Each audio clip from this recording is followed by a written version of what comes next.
I'll give you another quote as well, which is actually from one of my advisors. And what he said, don't try to just work to sell your business, but work to build a sellable business. And what he means by that is investing in making sure that you have a buyer-ready business. Today, I'm joined by Jordan Calderon, a two-time exited founder, current president of StratDev, one of the top 100 marketing firms in the United States.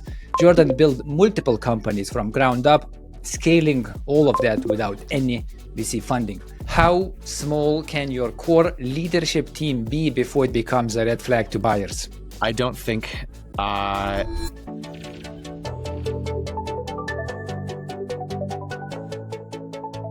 Selling your business isn't just about the number on a check. It's about years of groundwork that makes that number even possible. Because if you wait until buyers are knocking, you lost leverage and very likely have left money on the table. So the argument is the smartest founders don't wait until they are ready to sell. They build exit readiness into their business years in advance, making it independent, systemized, and attractive to potential buyers from day one. Here's a couple of things you can expect from today's discussion. Why exit readiness is a long-term play and not a last-minute sprint. How to make your business independent so buyers see opportunity and not risk. System styles and cultural rituals that lift your valuation now and at exit. Hey, what's going on, everyone? I'm Mike Sirius, and this is Mastering Tech Growth. Every week, we chat with industry leaders to bring you no-fluff tips on how to grow. If you enjoyed the show, please do me a favor, leave us a review, and drop us your biggest growth questions in the comments or visit us at masteringtechgrowth.com. Today, I'm joined by Jordan Calderon, a two-time exited founder, current president of StratDev, one of the top 100 marketing firms in the United States. Jordan built multiple companies from ground up, scaling all of that without any VC funding. Great to have you, Jordan. Thank you so much. Super happy to be here, Mike. So we'd love to kick with this one. When I say mastering tech growth, what comes to mind? Being profitable. A lot of businesses have this idea of growth. We work a lot of VC-backed tech companies in my company StratDev, and we see this big mindset of let's grow as quickly as possible, but usually with no concern for what the bottom line looks like, just what that top line looks like, or user growth, or whatever that might look. That main KPI is. For me, I have always built my businesses with a cognizance in mind of building profitable businesses, right? That is how I sustain lifestyles. I'm a bootstrap founder as well. I don't exactly have VC money to rely on for a salary or a paycheck coming in. I have to earn the first dollar and then also earn the first profitable dollar as well. And so, with that, having an idea of what my numbers look like at all times, how we grow, and how we continue to keep that profit in an up and right direction as we do our top line as well. Could that be an outcome of the fact that you are bootstrapped? And because I heard that from other founders who bootstrapping their ventures as well, because they're bootstrapping, they don't really have that excess of cash to just spend, right? They're very cautious about making money and being profitable. But if you talk with the VC funded founders, they go like, you know what, we got 2 million, spend. So they less concentrated on that profitability angle, but more of spending and actually growing. Is that like what's your point of view? Is like, why profitability from your point of view? 100%. And I think that you partially answered that in your own question, in the sense that VC founders have this safety net and blanket, knowing that, okay, if I invest money into X area and I don't see a return, I always have a VC partner or an angel investor or an external source of capital to come back to. And whether the company succeeds or not, I still get paid in the form of a paycheck, right? A salary, being on salary. It's usually not the biggest salary, but usually, anywhere between $8,000 and $15,000 a month, which is a sustainable lifestyle for most people, as long as you don't go spend it on big yachts in Miami and things like that, right? For a bootstrap founder, we don't have that safety net. right? And so if we Mhm. go and fail, that could be our house on the line, that could be our kids and food on the table on the line, that could be a relationship on the line, that could be yourself from just a difference of going homeless or not, or having a car to drive to and from the office, with Mhm. on the line. And so the stakes are much higher.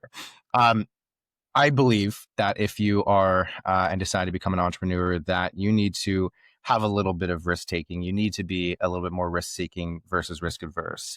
I think being a bootstrap founder really challenges that very early on. And I'm Mhm. not saying that taking VC money is a bad thing by any means, Mike, right? There are absolutely certain industries that 100% need VC funding. Like if you want to build a social media company, or if you want to do something in, biotech or manufacturing, that's very, capital expenditure expensive and high in the beginning. But some of these other things, like building, for example, an agency, right? I started Mhm. StratDev with a beginning spend of $500. There was no need for me to take external funding, but I still do see a lot of agencies take external funding. It's more elective than not, and I think it really is just being a little bit more risk adverse rather than the risk seeking. Spending other people's Okay. money rather than your own. So it's a personal preference, it's a personal flavor. I like the Mhm. risk. I like roller coasters, and I live it on a daily basis. So are you a little bit like an adrenaline junkie? A little bit. I like to jump off of airplanes for a Oh, reason, right. and I take it into my Nice. 9 to 5. Mhm. It's like come to office. Hey guys, we're gonna do this today. Everyone's like, "Woo!" Okay, well, let me rephrase this a little bit. So, from all the things that influence companies' growth, and let's keep in mind like tech ventures growth or tech agencies. From all the things you can do, sales, marketing, hiring great, people, all other things. What do you think is number one for you when it comes to directly influencing companies' growth? I mean, that's a great question. Most minds would go to marketing and sales, right? Because without a marketing and sales function, you can't increase revenue. However, similar to the Leaning Tower of Pisa, if you continue to invest just in your marketing and sales, yeah, you can grow really, really, really big, but you're not going to grow and build a strong foundation. So you could grow really quickly, and then you can go and topple over if you don't invest in your operations and your Mhm. fulfillment, in your people, your HR. So all these different departments all together are facets and features of a singular function, which is a business. You go invest and you work out your left arm really, really, really hard, and you don't work out your right arm, you're going to look really lopsided. It's going to look awkward, right? You got to Yeah. invest in your full in your full business and all of those different functions within the business as well. And so, um, to answer your question, head on and directly, marketing and sales. But I would also argue focus on the everything collectively to make sure that you can sustain that growth. That's just much healthier picture, right? If you're looking at everything, usually sales though, they take that winning priority. I want to say because again, if you bootstrapped, you do care about bringing in the cash flow, right? So you're gonna be like, let's just go out there, let's just try to close deals. It just always gets a lot more attention because at the end of the day, you have to sell to actually have a business, right? So that Absolutely. very great shout, right?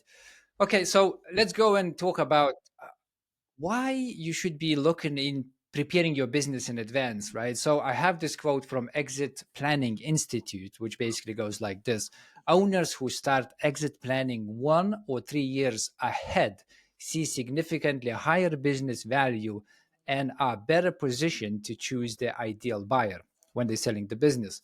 So the question is, in your experience, Jordan, what does it make to what does it take to make a business truly exit ready before you even thinking of a sale? Yeah, great question. I'll give you another quote as well, which is actually from one of my advisors named Dan Sullivan. Dan is a ex-executive at Netflix, is very intertwined in the M&A space, and has previously helped me through thinking through acquisitions. And what he said, which essentially Mhm. comes to the same outcome as your quote, is don't try to just work to sell your business, but work to build a sellable business. And what he means by that, and what your quote Mhm. means as well, is investing in making sure that you have a buyer ready business. And we'll explain what that means in just a second. But a buyer ready Mhm. business can increase valuations, make sure that there's no rockiness when you go through the M&A process, and maximize your chances of hopefully a bi-directionally successful deal and transition or Mm. transaction between you being the seller and then the new entity coming in, which would be the buyer. So it's important to understand really what goes into mergers and acquisitions. I've found that many people don't really understand. Most people think it's just signing of a paper and boom, it's handed over and that's that. It's Yeah. not the case at all. Usually what happens is that it's not a point in time, but a period of time. And so you start off the process by, either through a private channel or public channels, through an investment banker, through a broker, reach out and essentially solicit the business. Say, hey, hi, we're going to go and sell our business. And you have something called a CIM, is essentially a memorandum that shows some information about what that business is, some high level KPIs about the business, growth metrics, financials, so on and so forth, and then an asking price. And you'll have some initial conversations and do what's something called pre due diligence, which is some quick back forth questions and answers with the potential buyers or suitors that are interested in the business. If they're interested, they would submit something called eventually an LOI, which stands for a letter of Mm. intent. It's non-binding, but essentially what this means and says is, hey, we are interested in your business. These are the rough terms that we want to go into this opportunity to explore further with. We are very serious. If you sign this, we get exclusivity, which means that you can't talk to anybody else but us for a certain period of time Mhm. while we do something called due diligence, which is essentially where they look through every little corner of your business. And whatever you told them in the beginning, they go verify and make sure that it is accurate to what you had said. So they bring in auditors, uh, accountants, lawyers to make sure that everything is good. And during this period of time is probably the most critical because everything is fun and games. It feels really good being the seller, right? When you have a lot of suitors saying, I want to buy your company for this amount and this amount and this amount, it's like, wow, this is amazing. Everyone's so Mm. interested. The second that you sign that LOI, the roles reverse, right? Because now they have you in like handcuffs and they know that they have you uh, I know this is a little bit grotesque, but like by the balls in certain senses, By right? They they by they the over they balls. overwork you. They overwork you. You'll be answering questions till midnight every single night, and at the end, they'll make sure everything is all good. And if it's not, they'll do something called a retrade, which is essentially where Mm. they say, well, we're going to go and actually reduce the price down because we found XYZ red flags, or you represented the company in this way and it's slightly incorrect. It's that way, but that brings up a certain level of concern, and therefore we're not willing to give you the original prices as we want it. That's totally okay. Mhm. Again, that LOI is non-binding that you signed, and so we can bring down the price. At that point, you are tired, you are exhausted. You have the ability to say no to that, but then you had to go start the process, from the beginning, and you've already spent 6 months of your life sometimes, right, going through this entire process. It's exhausting. It's like marriage or having a kid. It's exhausting, and so with that, um, most people just say yes. I have heard many horror stories. There's one company that I'm thinking of in particular that had an initial purchase price of $50 million. And through an 8-month due diligence period, they got to the last day before signing the purchase agreements, and the buyer basically said, "Well, there's these really big problems. We're going to reduce the price from 50 million down to a Mm. little over 1 million, $1.2 million." And at that point, That's insane. the founders were 15 just times less ex- than what you would expect. exactly. The buyers were so exhausted, and it was already a declining business during this 8-month period of time where they said, "Screw it, we'll just take it." So they thought that they were going to go, retire from out of Bora Bora in a little mansion that they have on the side of the beach, drinking mai tais Yeah. every single day. That turned from that all the way to, well, yeah, maybe I can afford a small house in the Midwest, which is a very, very, very different retirement that they were originally planning. And the reason why is because they were not prepared. And so that goes back to your question here, Mike. How do you prepare yourself and to ensure that you get the best terms possible and that you also, again, make the buyer as happy as possible too? How do you create a sellable business rather than just work to sell your business? And it really does come with preparation. Looking, ahead, I think you're right about 1 to 3 years is the right, timeline to look at. So, most buyers just by being prepared, you're 10 steps ahead of most sellers. Most buyers want to see a handful of things. The first thing that they want to see, and probably the most important, is sustainable growth. So not just growth, but sustainable growth. So if Mm. you're looking at, for example, the past 3 years of financials, you want to make sure that it is up and to the right consistently, that there's no really big jumps or really big valleys as well, but rather consistent growth for a 3 year period of time, and that it doesn't taper off at the end, or it doesn't go exponentially up to the top at the end. Because if it goes up really quickly, it looks inflated.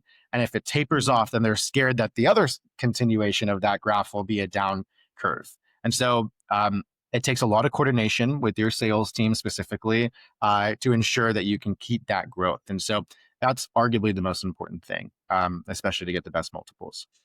The Mm. second thing is having a really well-oiled machine that works without you. So founder dependency is a really big question that comes up in businesses, mostly small businesses.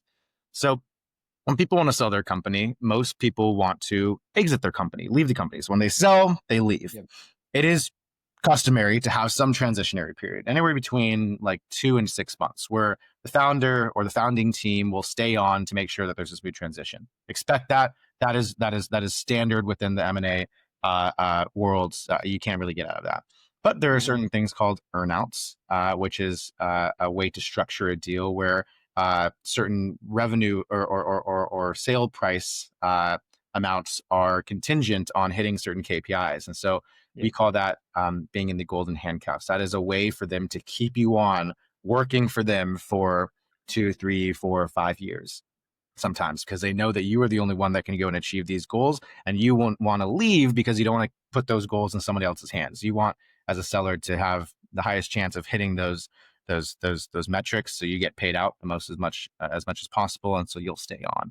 Again, Mm-hmm. that's why they call it the golden handcuffs. So um, how we avoid this is by making sure that your business is not founder dependent. So a great way and a great exercise to think of, and maybe listeners at home can think about right now, is if you got hit by a bus tomorrow and that was your last day, could the business still survive without you? What would falter in the business? Would there be any shakiness? And if there's any level of shakiness, then your business is still dependent on you to some extent. How Mm-hmm. then do you remove yourself from those areas? For example, a lot of small businesses, the founder does accounting. Can you hire an accountant? Can the accountant take over that finance function? Or they do payroll. Can you bring on somebody to go and run your payroll? Or for sales, sometimes founders will be the main driver of sales through their personal network. How do you remove yourself, create a channel that can send opportunities or leads or new business to you without you there, right? Some founders are part of the fulfillment as well. They promise themselves as part of the work for some of the service or product that they're offering. How do you remove yourself from that as well? So we want to think of those questions. How do you remove yourself completely? And so I think this does two things. One, immediately, if you do get hit by a bus, the company will do well, and the buyer will see that too, knowing that when you leave in the business, which is a much more realistic example, that nothing will falter when you leave the business and sell the business. Also, secondly, I think a good output of this is that you get to go on vacation more. You get to go live your life more. And you don't have to worry about your business, because the business doesn't operate codependent with you, right? Mm. So that's the second thing. And the third thing that I see, Mike, is SOPs, which stands for Standard Operating Procedures. So having really well documented operations and workflows and processes and procedures.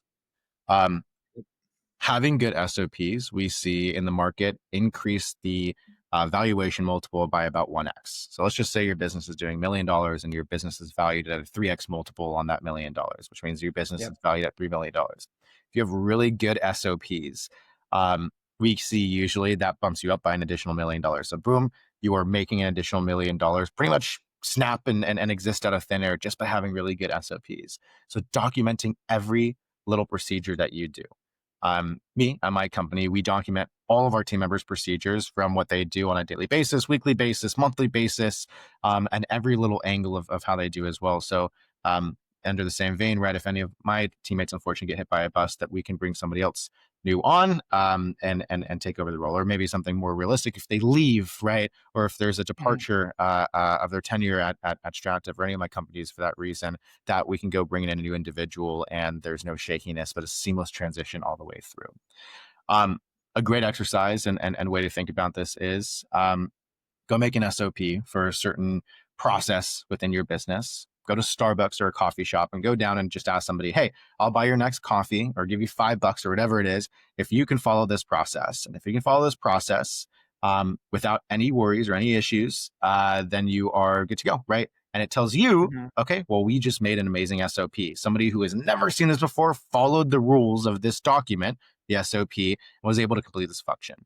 And if they weren't able to complete the function, then ask them, hey, okay, you got stuck on what area? This area. Okay, well, we need to detail this better. And so you go back to the drawing board, right? And then go Yeah. rewrite that and go test it again. And it costs you $5 to go test this with somebody, and it costs them 5 minutes of their time. They get a free coffee out of it, if anything. And so you really want to dumb it down to really be something that anybody can do. And so that's how you know that you have very well documented processes and procedures. And it takes a lot of time.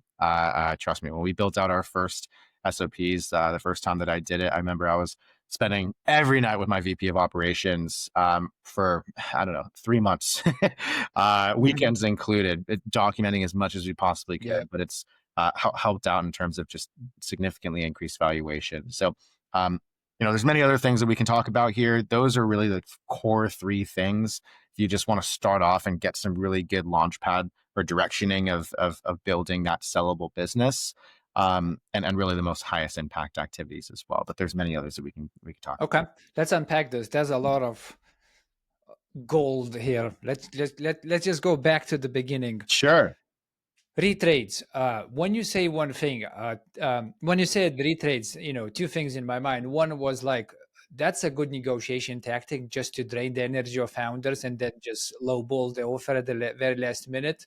Feels bad, but I do see, people doing M&As professionally, doing that. Second was, did you ever got retraded with your exits? Yeah, so I've sold two businesses so far. The first one, yes, was retraded, and it was because I did not know what I was doing in real time. And so just to speak honestly, Mike, it was very disheartening. I was angry. Mm, I didn't want to move forward with it, but I knew it was still the right decision to do. Um, Based off of just a couple of other factors at that time. I was focused on another business, and this one was, I wanted to sunset at least my tenure in. And so, with that, I sought out and said, okay, well, if I sell another business, I know exactly what the buyer didn't like. I'm not going to do that again. And so I okay. wrote it down in a notebook, and I followed it coming into my second sale, where I think we got Mm, 4 or 5 different offers, and so it was actually quite opposite of the last or the prior sale, where we had options. And so what we did before we signed the LOI is we basically took the highest offer and we shared it with mm, everybody else and said, okay, well, this is the highest offer. You want to go match it? You want to get as close to it as possible? We would build alliances. It was a fun time, but we built alliances with certain buyers saying like, hey, like, we want you to really buy this. This is how you preempt the deal. This is how you take the cake.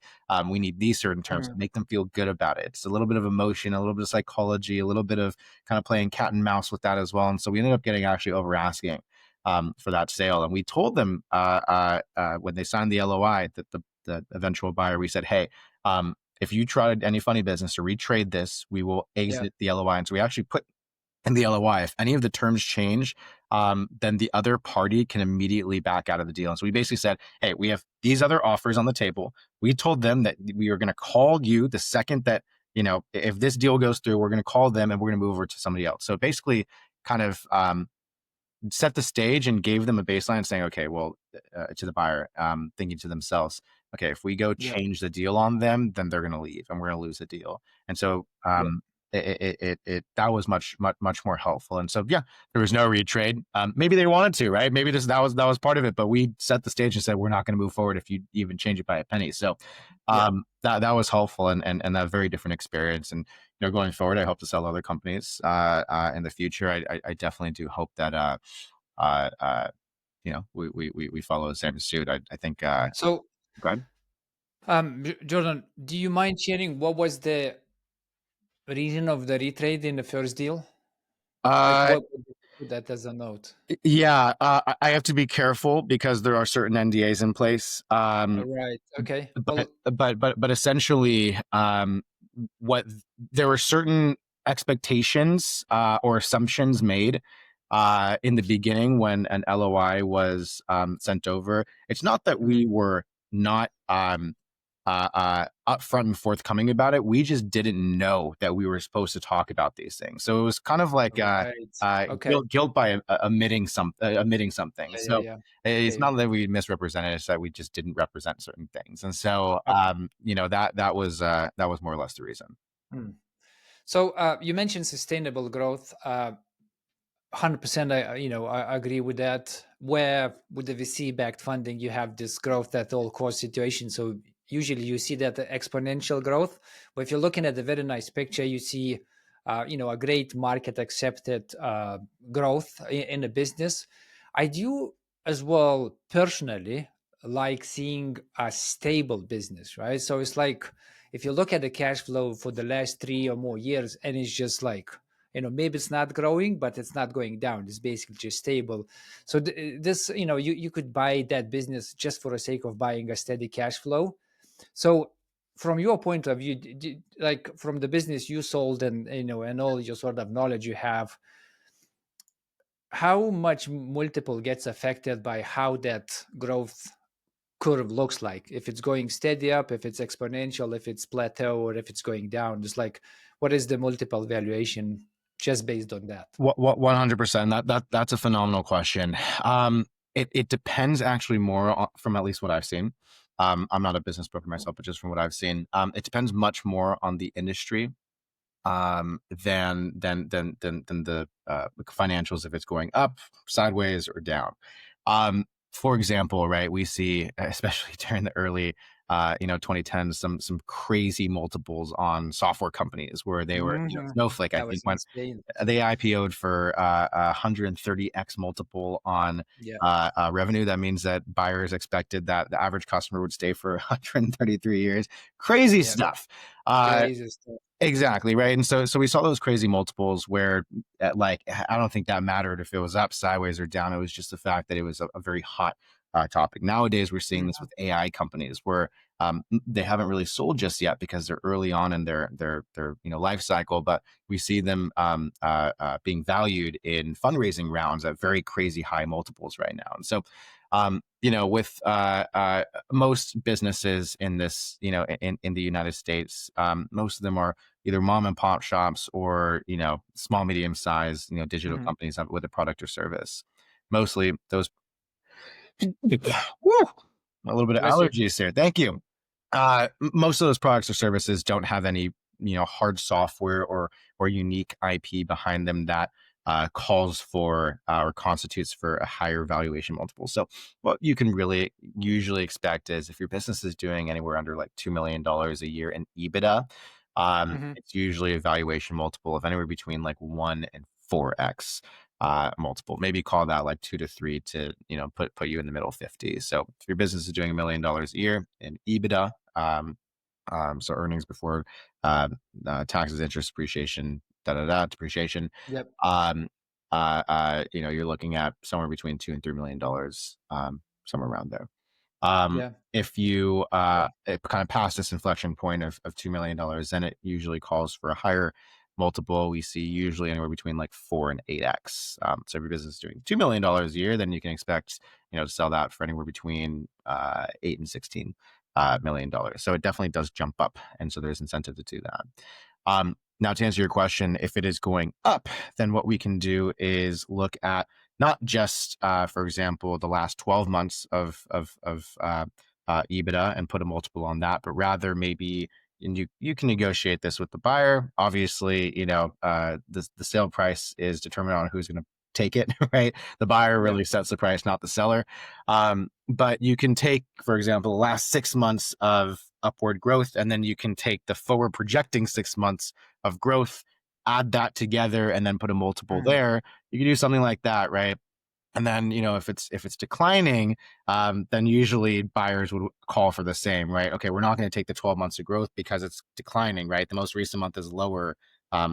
than a month 12 month the month 12 months ago. So with that, they will want to do forward projecting and definitely account for that lower cost. If it's steady and not moving, then they'll usually take the past 12 months. By the way, it's called trailing 12 months, or TTM is the Mhm. metric there.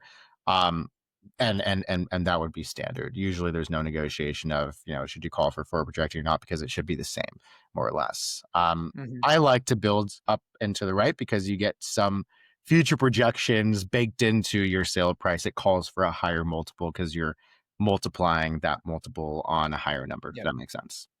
exactly that. You probably shouldn't be thinking about selling if you're going down. I mean, that's not going to be a pleasant process. A lot of people Uh, do though, Mike. I've yep. seen it a lot, especially founders that are burnt out. You'll work Yeah, so hard to go up and up and up, and then you see things going down. You're like, screw it, I don't want to fix this and build it. I'm just going to go hand it off to somebody else. And so, what your business was worth just 6 months ago, now it's worth a fraction of. And so, PE companies take advantage of this all the time, where they find a yeah, distressed 100%. business, they go Yep, buy it for pennies on the dollar, and then they'll go yep, strip it for parts or connect it and roll it up to a bigger entity, and then make yep. their profit in between. So, I mean, for them, it's a have a feel type of day. it's it's great. That's how they do money. But for the founder selling, that's gonna be very emotional and not great. Just not great to be in that position. I was in that once, with one of the business, and we went from a highs of making 1 million annual recurring revenue to selling that business for like 50K. wow. And it was just, yeah, it was just terrible. I mean, the whole situation was terrible. Lots of learnings, Can but you can you can emotionally you share speaking. that story? I'm curious, Mike.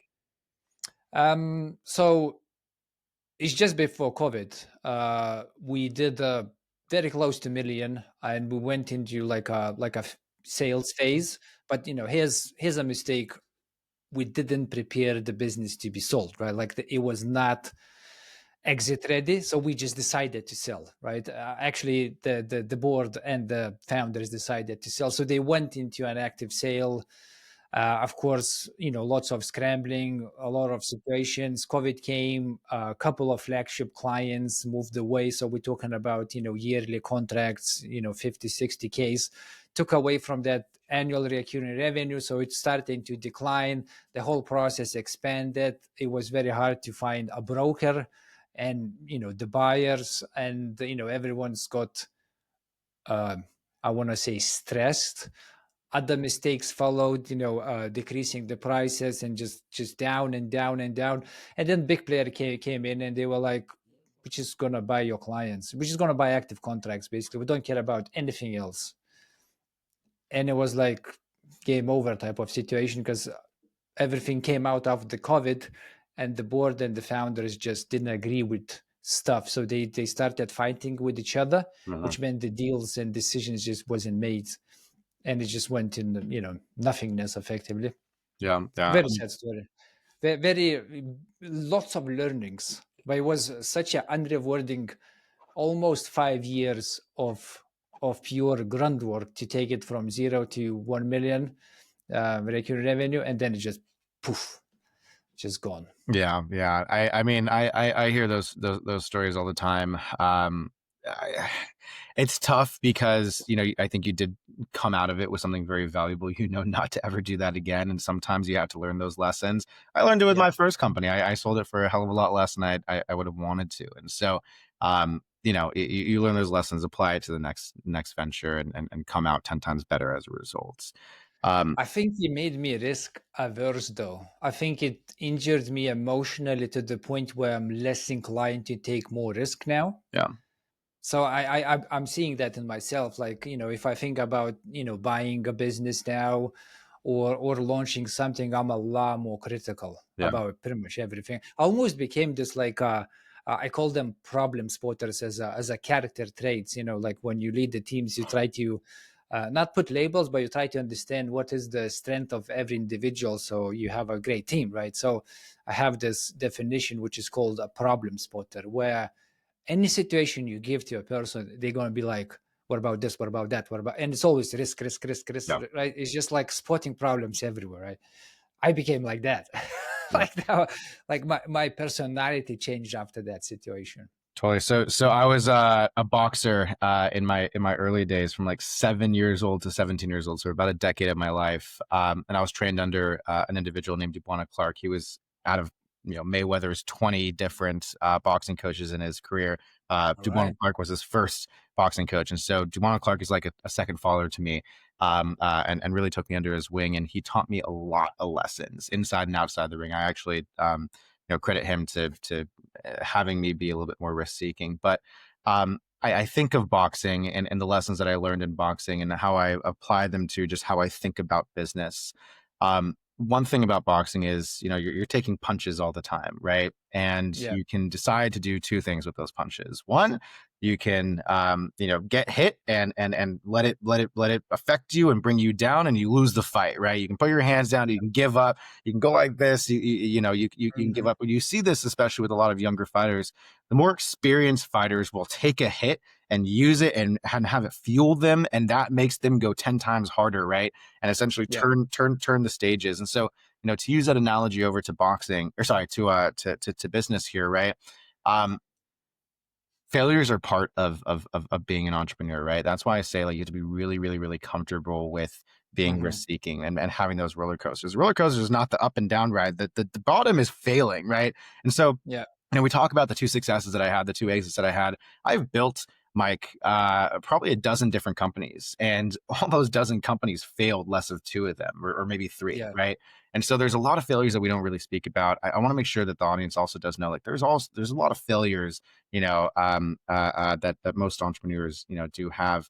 I use all those failures to then fuel me to get to the next step, right? And so, even with my first company that I sold, it was in the e-commerce space. I had three e-commerce companies before that. And so the first one, Mhm. built it, started it, failed. Second one failed. Third one failed. I use all those lessons, right? So then go start the fourth one. And if I did not have the failures of the other three, I promise you, the company that I ended up selling would not have gotten to the levels that I was able to grow it at. And so, Mhm. um, I understand that, for you, that experience made you, kind of pull back a little bit, bring up a guard, and be a little bit more risk adverse. For me, I listened to that being, oh man, that would fuel me. That would piss me off in all the best ways, where I just want to go Mhm. do it again and do it right.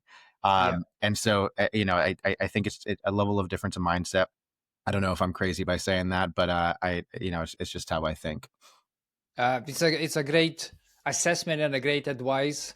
I didn't went to hide in my room. I just became a lot more risk averse. That's Yep. at least how I feel in general. I mean, I still buy crypto, so so I don't so I don't know if I'm actually You're that used to the risk roller averse. coaster rides.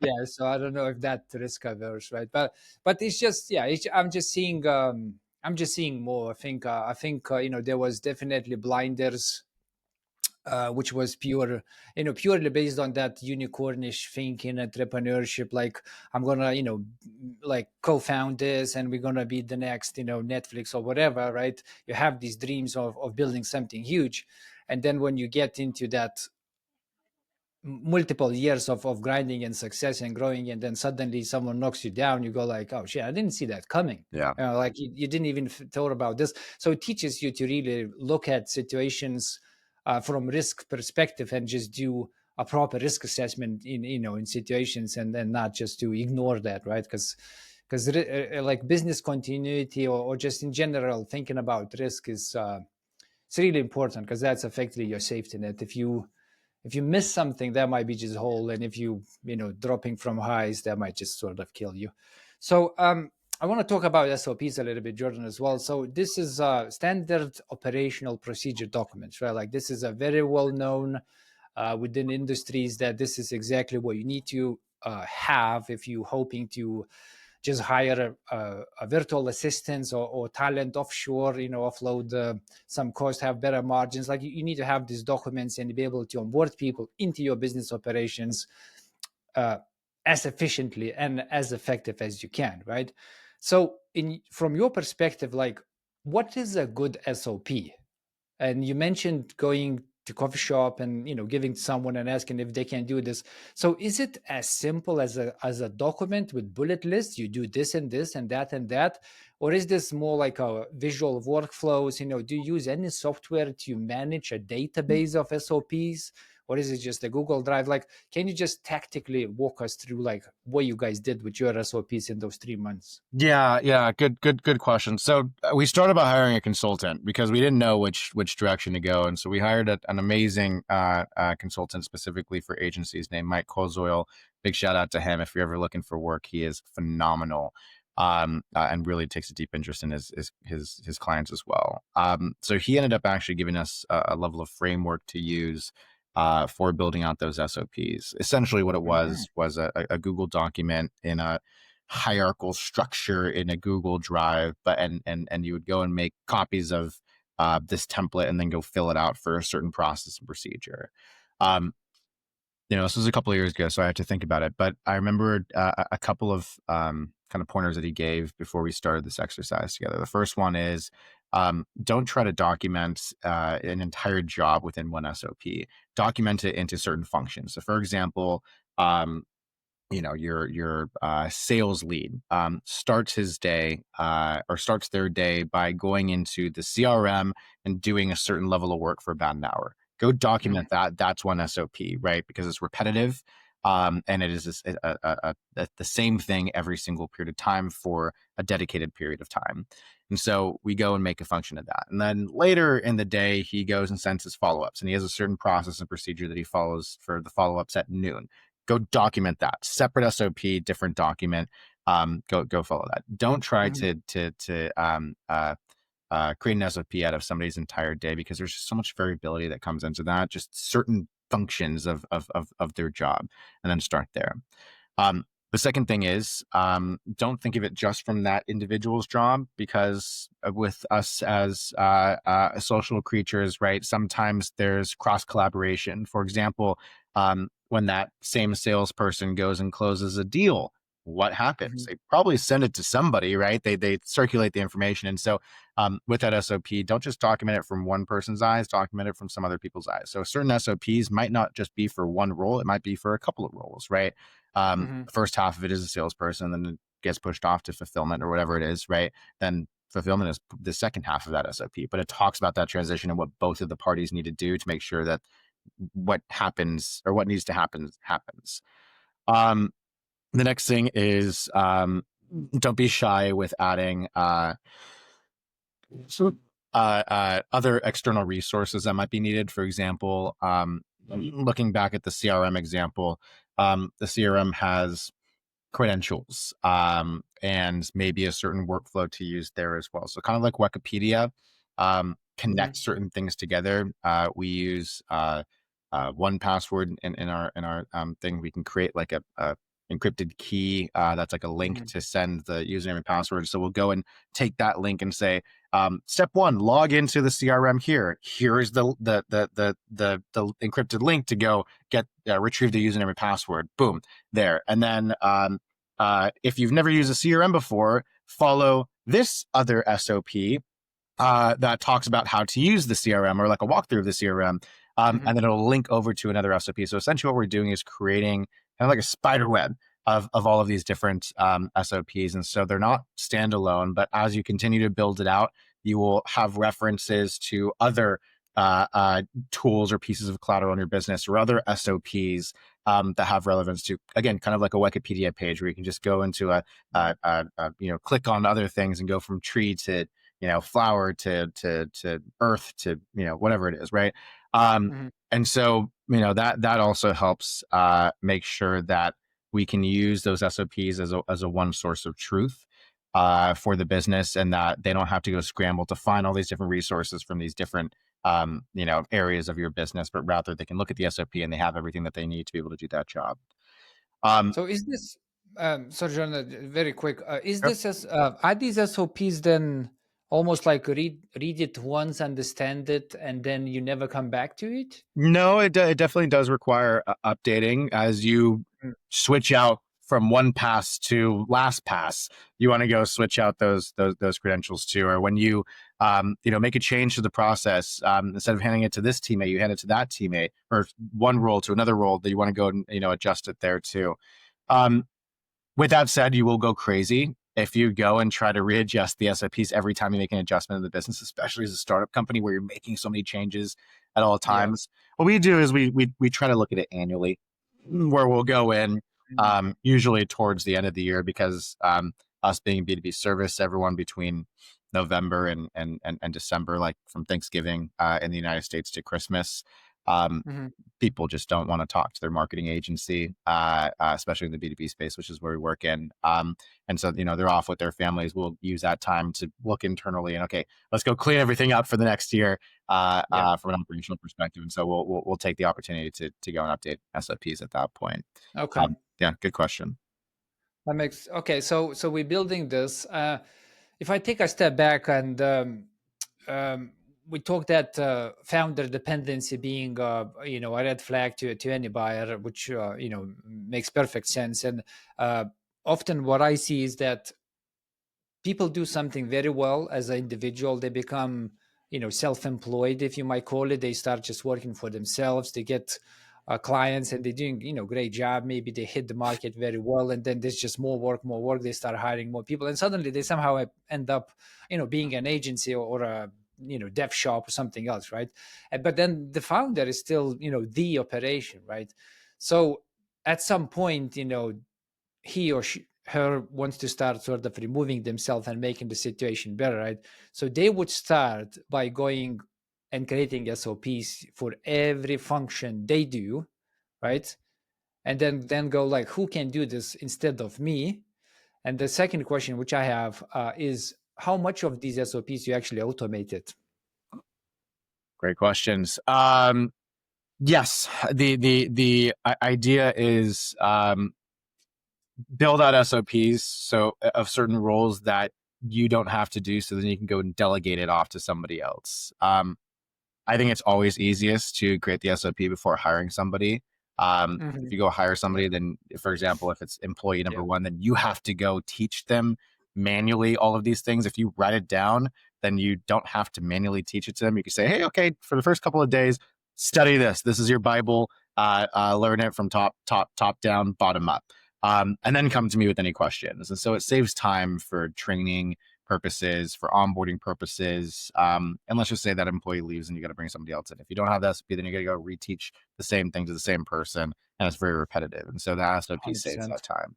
Hmm. Um, in terms of automation, this is with the dawn and inception of AI specifically, which I think is a blended rule between automation these days. Um, it's coming very quickly. There's a new tool that comes out every single day at this Pretty point. much. Yeah. It's Yep. happening fast. And so with that, investing in these automations and tools and these things is super important. Actually, in almost this past May, we hired a full-time individual whose sole job at StratDev is to increase his KPIs, increase efficiencies through the usage Mhm. of AI or automation tools. And so what he'll do is he'll go test all of these different automation tools or AI tools, um, understand what works and what doesn't from an internal standpoint, and then implement the tool if there's value behind it. Hey, I went and tested it. I used this 14-day free trial. We were able to create this instance on this tool, and we've increased efficiencies by 7%, or reduction of time by 14%, or whatever it is, right? Yep. And so that has been tremendously helpful, having a dedicated resource that just consistently does that. I understand that I'm coming from a point of privilege, having the ability to hire a full-time individual to go do that. What I would recommend for folks that don't have the funds to be able to go hire a full-time individual is look at social media or Reddit specifically, because they're ruthless there. I think that if you're trying to understand what is a good tool or not good tool, Reddit has a great community of startup business owners that will essentially talk about their experiences. Hey, I use XYZ tool for this certain function. It worked well for this reason, or it sucked for this reason. And they don't Yep. hold back by any means. And as a result, you're able to kind of vicariously skip the R&D process through these other individuals. And that might Yep. be a great resource for you as well. Um, I think it is For sure. tough, honestly, at this point to find really good tools, just because, Mike, we've established that there's a new tool that comes out every single day. A lot of them are gimmicky. A lot of them are chat GPT wrappers with no real substance or differentiation behind it. Um, Mhm. and so, I mean, I can even tell you, since May, my my teammate has um, probably tested, just south of 100 tools at this point. We've probably moved forward with like a handful of them. Most of them are not good fits. And so there's a lot of crap that's coming out these days. Definitely, rely on, word of mouth and what's worked for others, rather than just trying to operate in a vacuum if you don't have the funds to do so. I love you calling that out. I mean, I 100% do agree. There's 99% of the tools which is wrapped on top of ChatGPT or another open source LLM, and they trying to cater a certain problem, and it just becomes a tool for that. And then no one lives in a space of one problem. Like we all have multiple challenges within our workflows as a business owner or as a business operator or whatever function you have within the business. Like there's not a one, it's like it's more. So the best solution I found, and this is sort of how I get efficiency, is to actually use AI agents or actually use a platform which gives ability to use AI agents, right? So effectively, what happens is that you can have a dedicated AI tooling, which is effectively AI agent for a certain problem spaces or challenges you have, and then you can train them on your data, so it becomes an actual value add to you rather than just having multiple tools, which pretty much is the same. You can look at the tool as an AI agent at this point in time. That's what I'm seeing. So I was like, you know what? I don't want to have 12 tools. I just want to have 12 AI agents, There you go. one for this, one for that, one for that, right? So it's good to see you guys. So you have efficiency. You hired a person dedicated to increase efficiency. I love that. What's the title of that role? Like what? Like what's the official title? We made up the role. I think we've changed it a couple of times at this point. We've gone to startup operations manager. Okay, Is the role? Does it have any operations. Okay, yeah. weight or reason behind it? No, but it's startup operations manager. Okay. Yeah.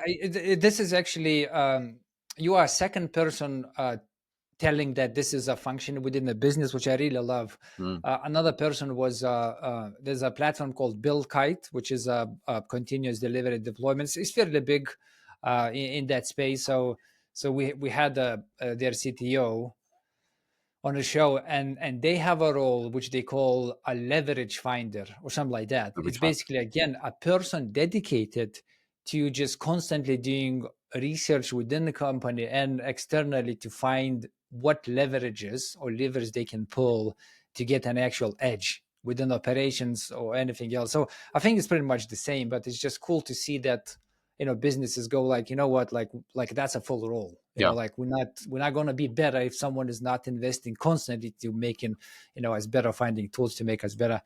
I love that. And another quote which I wrote down while you were talking, Jordan, that buyers set the price, not the sellers. Hmm. I really love that, and I want to dig into that. So how do you like when you go and set the price as a buyer, right? You're going to look at stuff, you're going to look at the business, and you're going to be like, that's, here's a risk, here's a good things, that's market multiples, whatever. This is what I'm offering, to buy your business, right? So can you just go in and just lowball that and almost make it like a bargain? Like, is there, as a business owner, like, did you had that? Because I know you had like 11 offers which you declined for a StratDev. So I'm very keen to understand where they just like, like offers which is just lowballed because someone is, going in and trying to do like a buying spree, or where there's any other reasons why you sort of declined them. It wasn't ready. Oh, it wasn't ready. Okay. Yeah, yeah. So I'll answer that from a couple of different angles.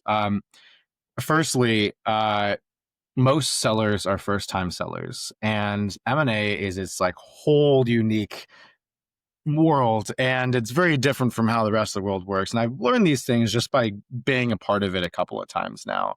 Um, with that said, I have a significant, let's just say, I list another business or I sell another business. I have a significant upper hand because I've been through it. Most sellers don't. Mhm. And most sellers, usually the reason why they sell is because they're tired and they're not very prepared. They're like, I just want to retire. I just want to move on and close this chapter of my life. And so it's a very emotional reason why they're selling. And therefore they come in with emotion behind it too. When it comes to setting a price, because the seller technically sets price, but I think you understand where I'm going, but the buyer really decides the price. Yep. Is there's oftentimes misalignment. I have some good friends from acquire.com, uh, a guy named Kai who's a senior uh, analyst there, and then also Andrew Getsketti, who's the CEO as well. I've heard from them that a lot of buyers will come in, or sorry, a lot of sellers will come in and for their $1 billion a year business want $10 million, and there's no rhyme or reason to it. It's like, I've built this business for 25 years. Yeah, I yeah, deserve $10 exactly that. million from it. Yeah, There's yeah, a level of deserving of a yeah, kind of emotion behind it, and for these businesses are the business owners' babies, and so they value it at a premium. That doesn't mean that your buyer is going to value it at a premium as well. A lot of these buyers will come in very calculated. Will run it by the numbers. Like, they won't even care about your business. You're like, your business is a math function to them when they decide to put in an offer or not. Um, and so they completely remove the emotion out of it, and so it definitely does create a little bit of tension sometimes, at least from what I've heard.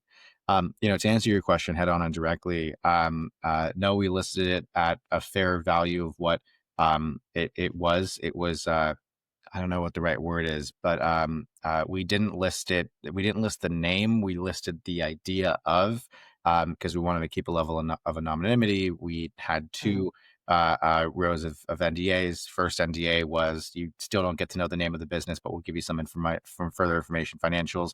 And then if you want to submit an LOI, there's something called an IOI, an indication of intent. At that point, you will also sign a second NDA saying, okay, we'll give you the name of the business, but with the intent with the expectation that you're going to, submit an LOI just to do your own right, due diligence and make sure that it's good from a reputational standpoint. We got a great reputation, had no problem with that. And so we ended up getting, 11 different LOIs. I mean, some of them were shitty offers. yeah, I'll say that, but some of them were pretty good offers. And with 11 offers as well, we could have played the bid up game. It was really at that point a bet on myself. The reason why we were open to the idea of offers was really just to understand. Actually, it was for me to understand, Mike, if what I was building had tangible value, if people were really interested in what I was building. The answer is yes. right. We had built a Okay. great enough company where there were 11 entities that gave their vote of confidence in the form of an LOI to me saying, yes, Jordan, we are validating what you have been building. We're willing to put money down for what we're building. And so we were in a hyper growth state at that point.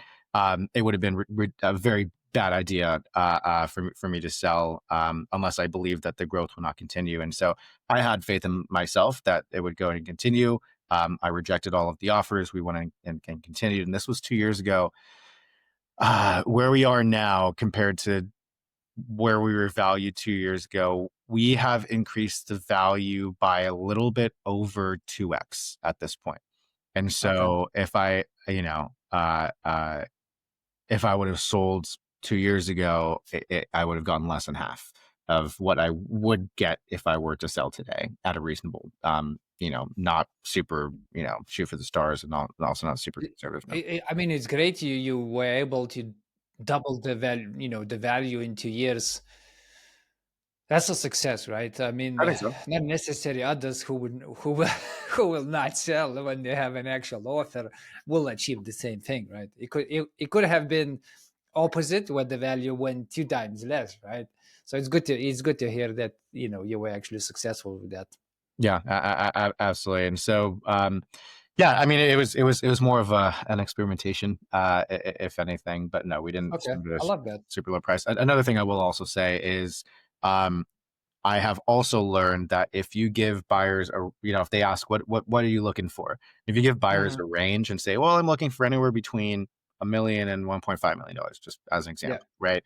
They will not hear the higher number; they'll hear the lower number, Oh yeah, 100. and Oh my God, that is a number that you just gave them. that's So such a don't good do not give shot. them a range. Whatever your Yeah. number, I'm not a broker, and so but Yeah, I give, 6 foot distance advice to some of my friends who are selling their yeah, businesses. Whenever they list, I basically say, okay, whatever your number is, multiply it by 50% and then go give them that number, because they're going to bring it back down. If you give them your real number, like, good luck. It is only going to go yeah. down from there. Oh yeah, that's a such a great advice. And I think people may be listening and going like, oh, I'm not sure about that. Well, I'll give you an example which you probably can relate more if you never sold a business, which is timelines of any project you do.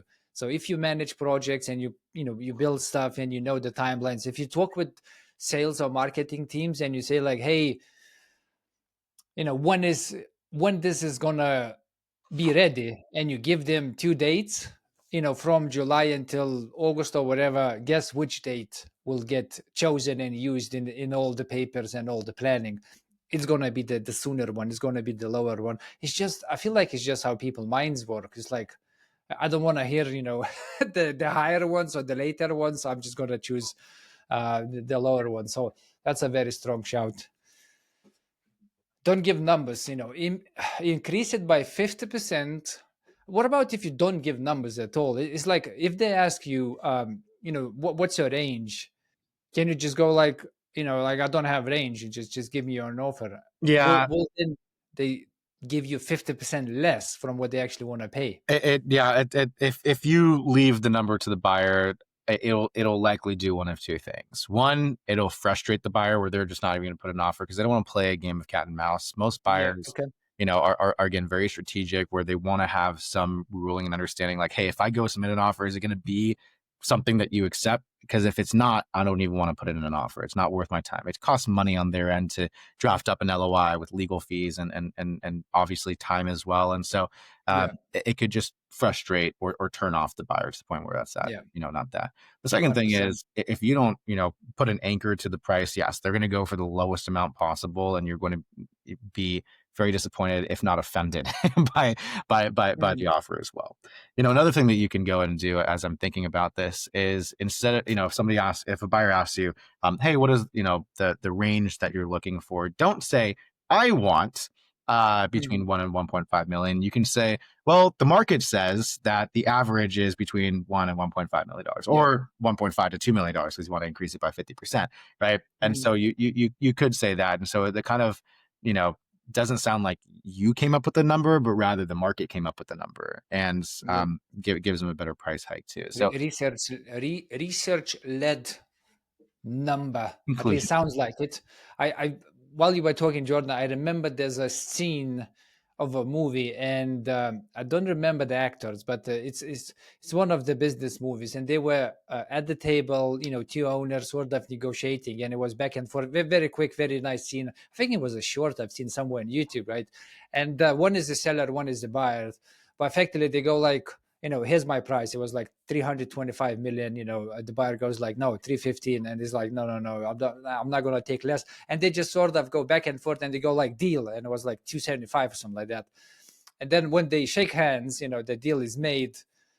uh the seller goes like, how high would you have went Hmm. to the buyer? And the buyer goes like, how low would you have went to the seller?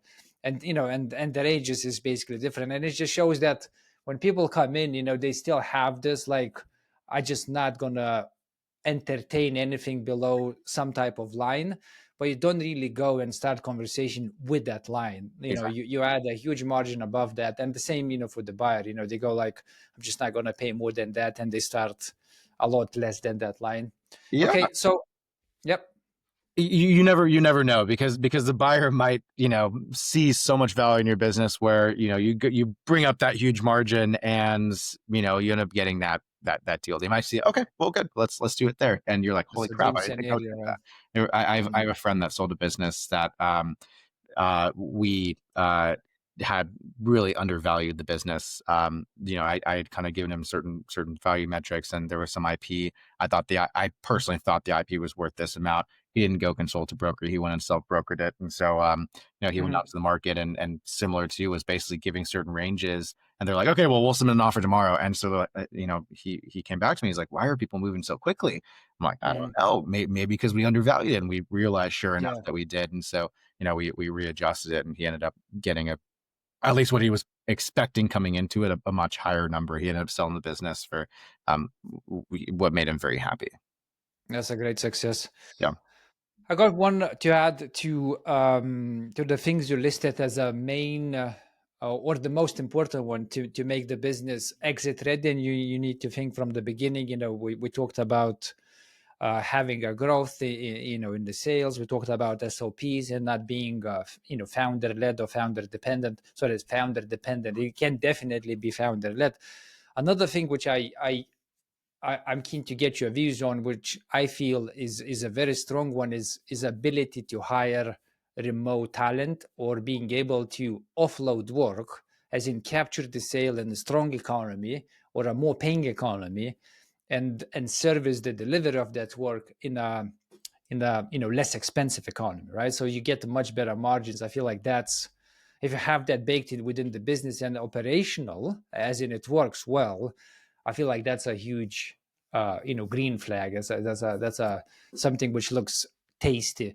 What's your take on that, Jordan? If I understood the question, essentially sell contracts in a hot market and then fulfill them in a colder market, or lower cost market. Did I get that Yeah, right? yeah, yeah, I've never thought of that, and the reason being is because it's similar to the stock market. You can't predict if things are going to go up or go down. You'd be taking a massive risk by pre-selling, hoping that certain costs go down. If anything, right? There are different markets in the entire world, and so to kind of go back to your something that you brought up earlier in the question, which is remote talent. To increase our margins, we do leverage, nearshore and offshore talents, for that matter. We have found amazing teammates that, from a salary perspective, are significantly less than what we would pay for the same level of talent in the United States or onshore to the United yep, States, and get the same quality of work as well. hmm, What one thing that's important to us is also culture and community. We have really yeah, built an international culture and community. We used to have office space in Los Angeles, um, before, and on the early stages of COVID. It ended up not being worth it because I was the only one coming in. I was only coming in like 3 times a week at that point. And so we ended up yeah, getting rid of it. Then we moved to a fully remote first, um, policy. We had teammates that went and spread it, around the world or the United States at that point, and then started hiring internationally as well. I love it because now we're not just limited to the talent pool within Los Angeles, but now the entire world. Anyone who's speaks strong English and has worked in an American business yeah, is kind of the baseline requirement, as well as hmm, obviously others based off of the job description. But we found great talent that has allowed us to essentially, um, call for American prices, but fulfill it through non-American yeah, prices, and so that protects it as well. It also allows us to be able to invest in a better experience, in a better product, for them as well, because we can allocate more resources to that same project, which maximizes their chances of success, with the same cost. For example, right? A client is paying us, call it $10,000 a month. In the United States, that will probably, pay for one full-time resource's time allocated towards that project. Now, for the same price, we can go hire three people's full-time allocated resources, or time and attention to that same project. So they get hmm, more for the same, more value and output from those efforts. And so we've been able to create world-class products and services within our company, and be able to, sell them for relatively reasonable prices because we have that ability, within our margins to play around with.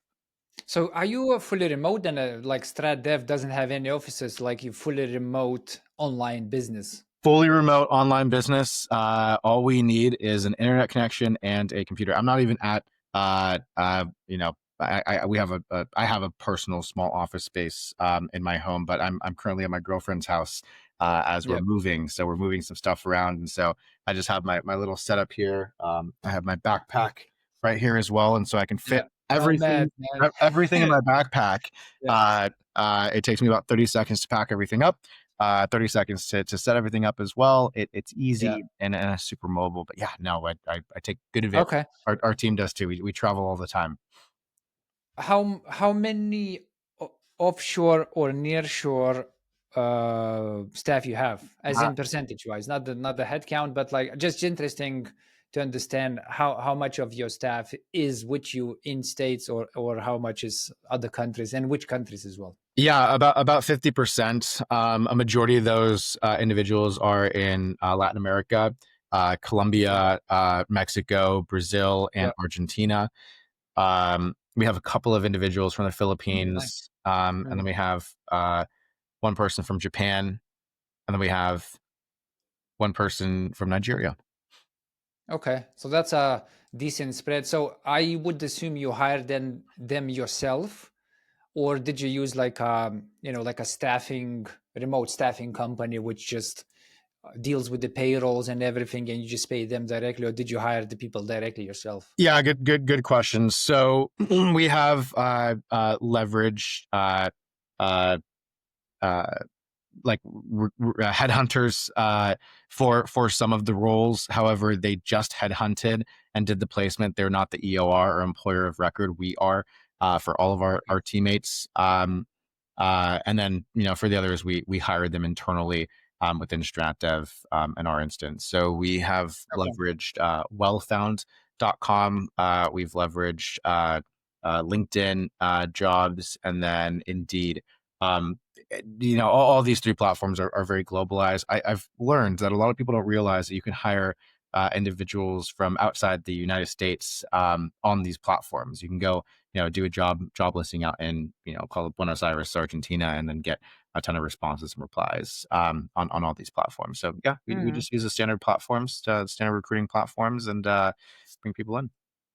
Okay, 100%. Okay, let's go into a rapid question round, 30, Great. 60 seconds per question. Your point of view. What's the single biggest risk that kills business valuation at exit? Founder dependency will kill it, as well as keep you in golden handcuffs. Okay. How small can your core leadership team be before it becomes a red flag to buyers? I don't think as long as there is one a singular figurehead, that is okay and acceptable, especially with small businesses. Okay. Obviously, the bigger the business, the more C-suite or leadership that you need. But as long as there's somebody driving the train, you're more or less okay. Okay. Many founders aren't strong with financial metrics like EBITDA. How big a problem is that when selling? Just in general, like financial understanding and all the what accountants do. If you're selling a business as a founder, if you don't really get that, like what's the risk you're dealing with here? Getting screwed on deals. Right.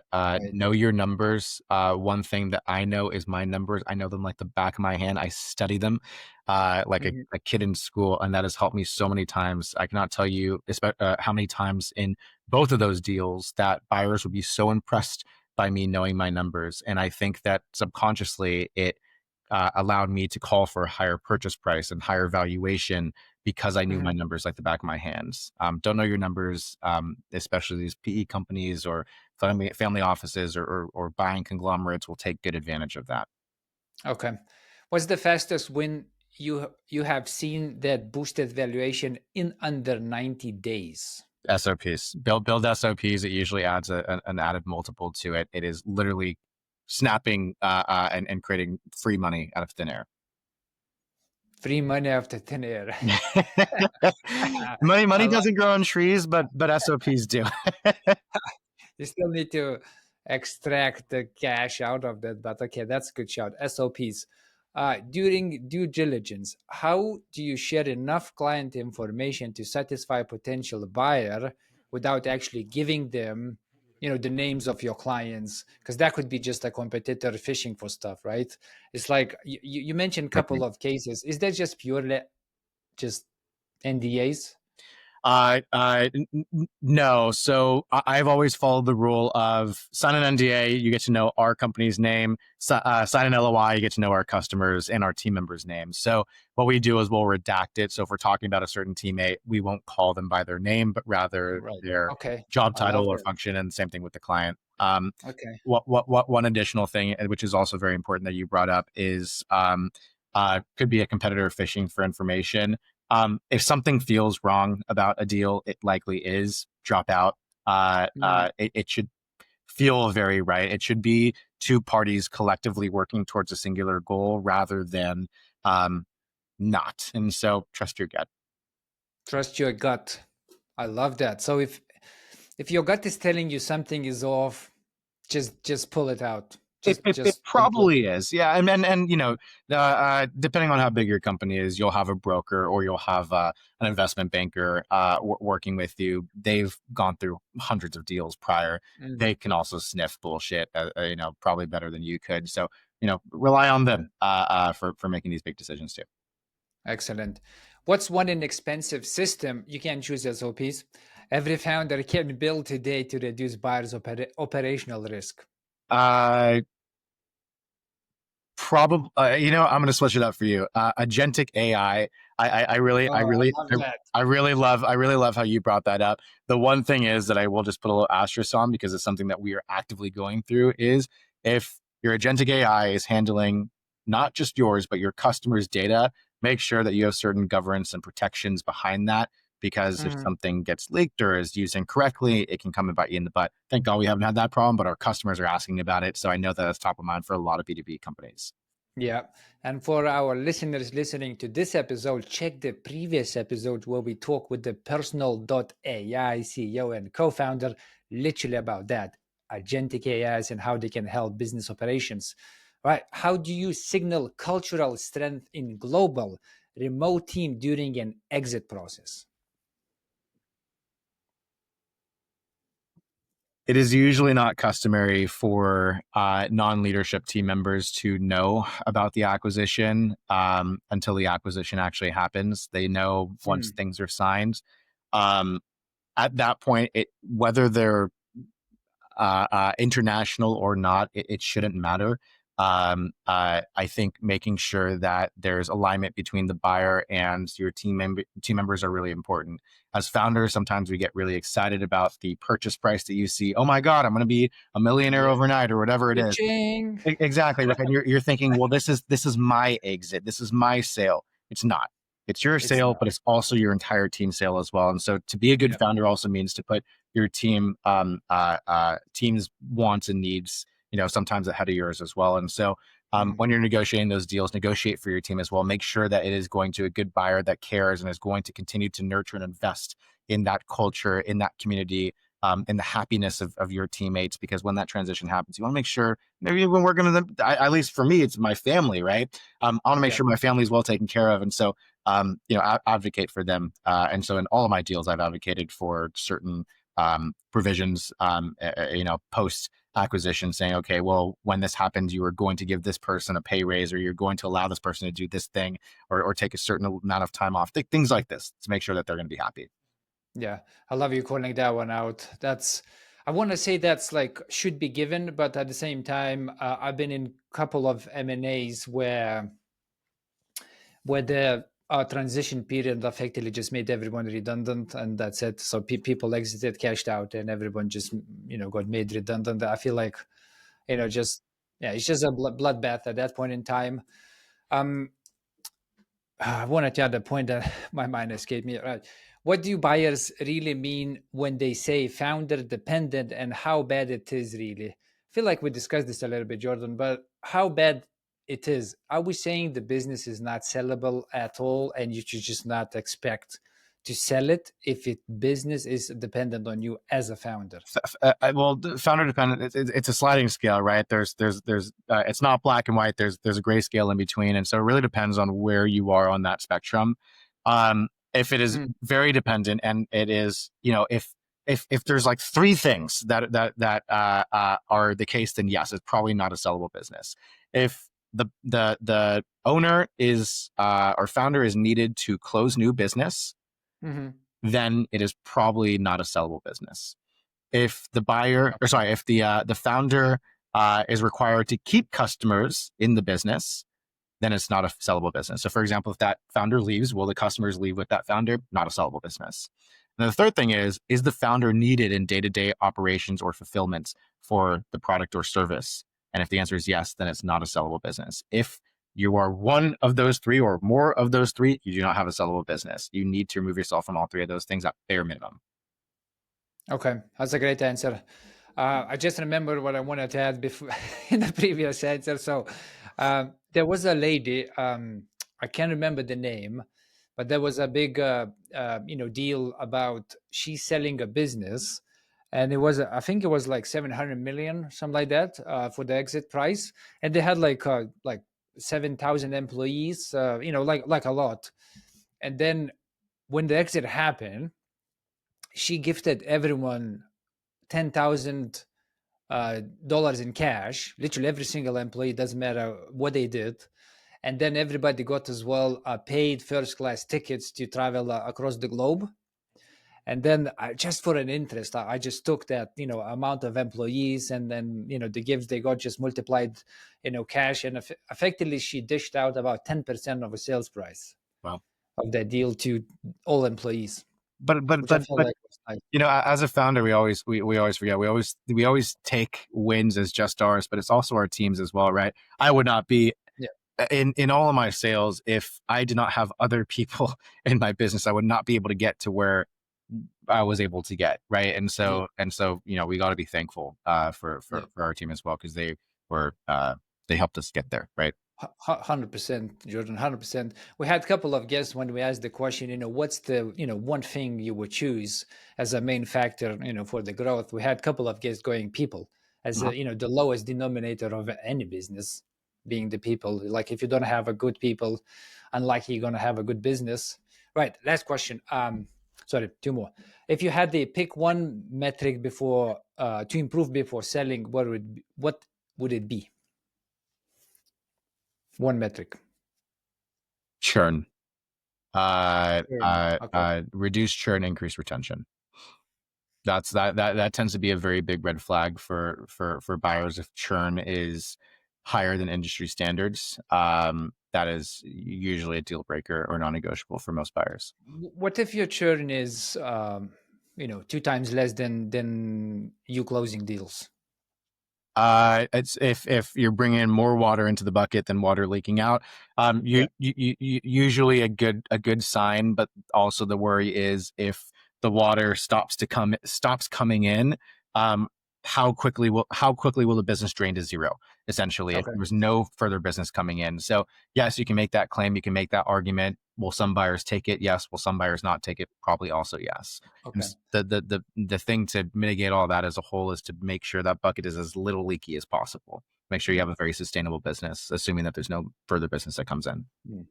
So we're saying that there's a point of view, but if we generalize that point of view, the buyers will see uh, the risk of not getting deals closed or selling higher than you being able to fix the churn problem. Uh-huh. Okay. When scaling, should a founder hire talent directly or work with a remote sourcing partner that supplies and manages global talent, and why? It's fully based off of preference. I don't think that there's a right or a wrong way to do it. Um, we personally prefer to hire internally, and the reason why is so we can build the relationship from a starting point Mhm. rather than have an external person build the relationship and at the very end we get connected. I feel like it's I don't know. I feel like especially if you're trying to build a really strong culture, that culture starts, that relationship Mhm. starts on the first point of contact in the hiring process. And so that, with that same mindset in mind, we make sure to tell everybody that goes through our hiring process, if they didn't make the job, we send them hey, I'm sorry, we're not moving forward with your application. And that is such a big thing. Most people just get ghosted going through the Yeah. hiring process. And so that just makes sure that we are honest and true and build a relationship, because you never know. Maybe they will reapply and it ends up working out, but they'll think of StratDev in a positive manner rather than negative. knowing Yeah, that we very at well. least closed that door and gave them closure. And so, with everything that we do, we treat them as if they were already a teammate, and give them the respect of time from day one. Okay. So we had a couple of episodes around remote work. We actually had a couple of company CEOs who run remote agencies. So one of the main reasons why companies would look to use a staffing partner in remote territories is uh, effectively the laws and taxing and all the intrinsic elements which you might not know about the jurisdiction you're hiring from, let's say Philippines, and somehow not pay out salary in the right ways and then causing some issues to the person or something like that. You never had the situation like that never came up? No. It absolutely has. We bear the burden of that internally rather than push it off to an EOR, which is an employer of record. Yeah, EORs are very expensive. So like Rippling is a great example of that. yeah. Or Payworks or Paychecks or something like that. Mhm. Let's just say that their salary is $10,000 a month. Expect to pay the EOR 20 to 30% of that, on top of the $10,000 to do all of the paperwork and stuff like that. It's really not that hard for most countries. There are certain countries that have some very strict labor laws, things to be considerate of, but for most cases, it's relatively easy. Just make sure to also just treat them well, whether they are an international teammate or even a U.S. based teammate. Right, treat your team well, Mhm. and things won't come bite you in the butt if you treat your team well. If there's nothing to Excellent. be bit about. Thanks for sharing for that Jordan. I felt like maybe it's it could be challenged, but basically you guys saying you just took it internally, not a not a big challenge. And yes, you're right, 20% to pay. It just eats away from your margin. It's like almost like to some extent defeats the purpose of going to other markets to hire, So Mike, right? 20, So 20, 20 to 30%. So you took the yeah. lower number rather than the range. Should have taken higher. Yeah. Exactly. Just making the point. You're just making the point. We made it before. Right. Excellent episode, everyone. Hopefully we landed a couple of things to you guys today, which one is that it's a long game, right? It's a year if you concentrate, and it's probably a couple of years if you do it unconcentrated when it comes to being exit ready. As a business, there's a couple of things you should be looking at the very top. Founder dependency, no SOPs, remote staffing, and then the culture, the talent, the systems. That's all, in my view, comes with maturity as you advance with the business. But if you keep them in your mind as a green flags for any buyer, you want to concentrate on that and make that happen. If you have a person in your network thinking about the sale or talking about the sale, share this episode with them. I'm sure it will have a value. And Jordan, before we part, any thoughts, ideas, links, anything you're doing, anything our listeners should know about? Yeah, absolutely. If you're looking for great marketing work, go check us out at StratDev.co. We work with B2B SaaS and service based companies digitally to help them for profitable and scalable growth and achieving just that. If you want to connect with me personally, I have a personal website, jordancalderon.me. You can check out all the things that I'm working on these days, as well as get in direct contact with me to chat about whatever you'd like. But thank you very much, Mike, for having me on the show. I really enjoyed it. Thank you, Jordan. The links are in the show notes. If you're listening, scroll down, you'll find them. And as always, guys, until the next time, stay safe and see you online.